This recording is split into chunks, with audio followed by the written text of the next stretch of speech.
এই সাইকেলটা রাস্তার মধ্যে পার্কিং করছে, খুব সুন্দর দেওয়া যাইতেছে। আর মানুষ খুব বিরক্ত হইতেছে, মানুষের বিবেক এবং জ্ঞান শক্তি যে হারিয়ে ফেলেছে এইটাই বোঝা যায়। রাস্তার মধ্যে গাড়ি পার্কিং, সাইকেল পার্কিং করে এই লোক কোথায় চলে গেছে।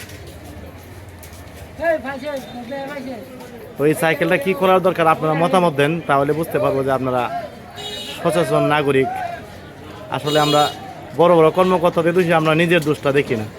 এই যে অপরাধটা করছে, এইটা কোন ধরনের অপরাধে পড়ছে। সাইকেল লাগায় যদি একজন দুর্ঘটনা ঘটায় বলে, তাহলে বলবো যে আমার সাইকেল ভেঙে পড়েছে। আবার সাইকেলের মধ্যে কিছু